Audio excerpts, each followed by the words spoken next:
Smart meter பொருத்தலாமா வேண்டாமா என்று அரசு ஆலோசித்து வராங்க. தமிழ்நாட்டில் நீண்ட காலமாக பேசப்பட்டு வரக்கூடிய மிக முக்கியமான திட்டங்களில் தமிழ்நாட்டில் இருக்கக்கூடிய அனைத்து மின் பயன்பாட்டாளர்களுக்கும் ஸ்மார்ட் மீட்டர் பொருத்தப்படணும் அப்படின்ற விஷயம்தான்.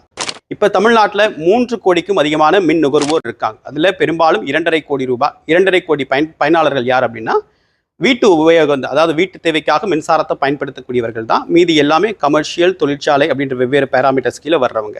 ஸோ இவங்களுக்கு எல்லாருக்குமே ஸ்மார்ட் மீட்டர் பொருத்தப்படணும் அப்படின்னா ஏறக்குறைய 30,000 கோடி ரூபாய் செலவாகும்.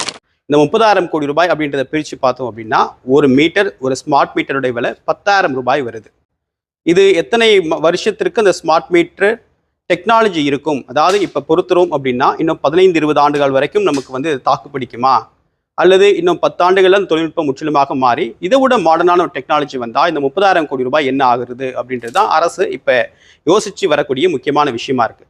இன்னொரு தரப்பில் என்ன சொல்கிறாங்க அப்படின்னா, இந்த ஸ்மார்ட் மீட்டர் பொறுத்துனீங்க அப்படின்னா 2 மாதத்துக்கு இப்போ நீங்கள் கணக்கிட்டு பண்ணிட்டு வரீங்க, இது 1 மாதத்தையே உங்களால் பண்ண முடியும், லீக்கேஜ் குறையும், ரொம்ப துல்லியமான தகவல் பயனாளர்களுக்கும் போகும், மின்வாரியத்திற்கும் கிடைக்கும், இதன் மூலமாக வருவாய் நிறைய கிடைக்க வாய்ப்பு இருக்குது அப்படின்றாங்க.